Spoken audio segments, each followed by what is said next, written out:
¿Quieres saber la verdadera razón por la que el Estadio Azteca ya no pesa para México? Pues quédate, yo soy Rix y hoy en Once Inicial lo analizaremos.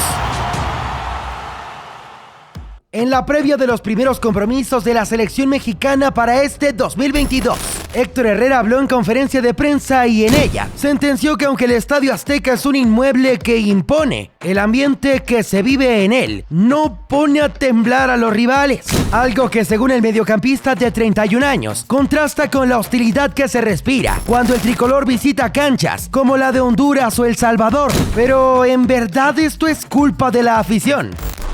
La primera vez que México perdió un partido oficial en el Azteca fue el 16 de junio del 2001. Ese día Costa Rica aprovechó el mal momento del tricolor en la eliminatoria rumbo a Corea-Japón para propinarle un 2-1 que derrumbó el mito de un escenario invencible, una hazaña bautizada como el Aztecazo. No obstante, por aquellos días, aquel descalabro era visto como un simple accidente, sobre todo porque los siguientes 15 compromisos quedaron en manos de los nuestros. La mala noticia es que a partir de 2013, las cosas dieron un giro de 180 grados. En el camino para Brasil 2014, lo que alguna vez fue una fortaleza terminó derrumbándose. Honduras consiguió sacar la victoria y solo por una genialidad de Raúl Jiménez se evitó que Panamá repitiera la dosis. Desde entonces, todos en CONCACAF parecen tener claro que no es imposible sacar puntos. Tan solo en el octagonal final de cara a Qatar 2022, Jamaica los complicó y Canadá fue capaz de conseguir un empate. Y la verdad es que por su actuación, ambos rivales merecieron mucho más. Uno de los primeros factores que podría explicar esta situación es la desconexión entre la selección y sus seguidores. Y es que para nadie es un secreto que mientras el espectáculo acompaña, el cielito lindo retumba por todo lo alto. Pero cuando la cosa empieza a complicarse, o mientras más aburrido se torna el asunto, de un momento a otro se salta del sí se puede a una horda de abucheos que solo incrementan la tensión.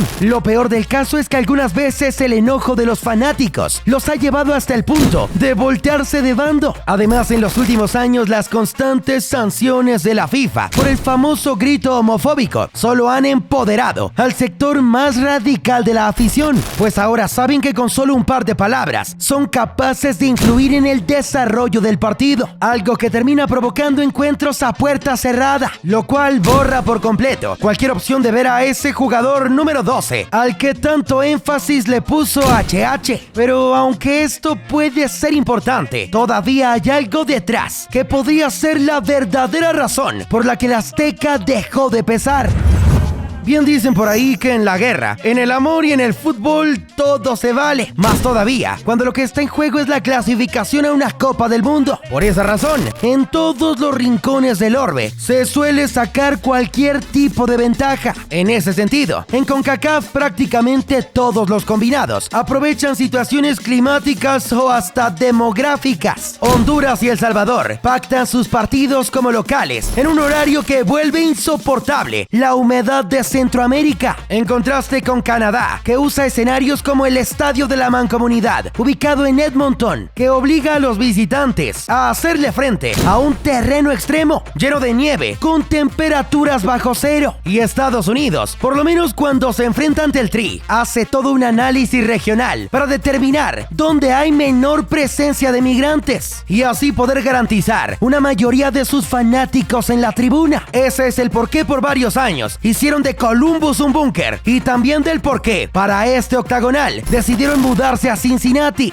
Dicho lo anterior, en teoría el Estadio Azteca obliga a que los rivales del tricolor se enfrenten a problemas causados por la altura o la contaminación de la Ciudad de México, pero este par de condicionantes son totalmente desaprovechadas, por lo menos en la época reciente, ya que al ser vistos cada vez más como una mina de oro o como un simple producto totalmente dedicado al consumo mediático, el tricolor es obligado a disputar sus juegos como local en el prime time de la televisión nacional, algo que facilita la adaptación de los visitantes y que no pasaba, por ejemplo, en los años 90, cuando los partidos en el Coloso de Santa Úrsula se pactaban al mediodía con el sol en todo su apogeo, exprimiendo a los rivales en un campo que se ubica a 2.250 metros sobre el nivel del mar, lo cual inclinaba la balanza a favor de México, traduciéndose en goleadas que evidenciaban su superioridad comparado con el resto de selecciones. Tristemente, volver a eso es algo que hoy parece imposible.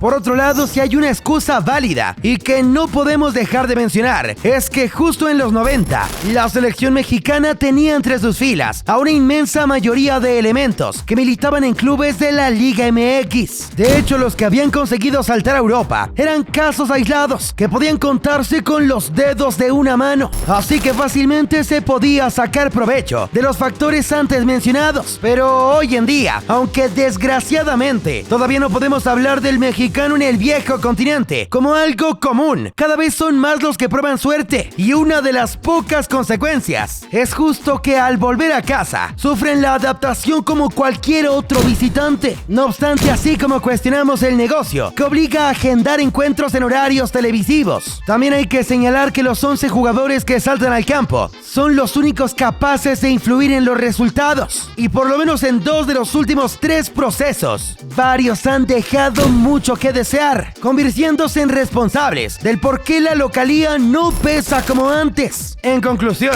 Héctor Herrera tiene razón al decir que el Estadio Azteca no hace que los rivales digan "estoy cagado", pero se equivoca al insinuar que esto se debe únicamente a la frialdad de la afición, básicamente porque México nunca ha tenido y probablemente nunca tendrá seguidores tan hostiles como los que hay en otros rincones de CONCACAF o como los que el mediocampista ha visto en su paso por el Porto y el Atleti. Sin embargo, es verdad que antes el clima era más de fiesta y la desconexión que siente la podríamos adjudicar a la falta de resultados. Lo que sí es real es que varios personajes de cuello blanco y pantalón largo, en ese afán por llenarse los bolsillos, se han encargado de borrar las ventajas que acompañaban la mística del Coloso de Santa Úrsula. Y es que a pesar de las absurdas remodelaciones que le han hecho, el inmueble sigue siendo aquel donde se coronó el Brasil del Rey Pelé o la Argentina de Diego Armando Maradona. Un lugar de culto para el deporte global y que impone respeto a todo aquel que lo pisa por primera vez. Pero todo lo que sucede en su interior cuando hay un partido del tricolor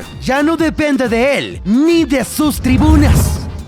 Pero cuéntanos, ¿crees que algún día el Azteca volverá a pesar como antes? ¿O México debería cambiar de casa? Déjalo en los comentarios, nos interesa mucho leer tu opinión. Y si ya eres un titular, ayúdanos a reventar el botón de like. Muchas gracias por ver el video, suscríbete. Dicen que si no lo haces, nunca volveremos a ver un Azteca pintado de verde, celebrando un resultado a la altura de su afición. No olvides prender la campanita para que seas de los primeros en ver los nuevos videos. También puedes seguirnos en todas nuestras redes sociales. En ellas hacemos contenido todos los días para que no te pierdas nada del deporte más hermoso del mundo.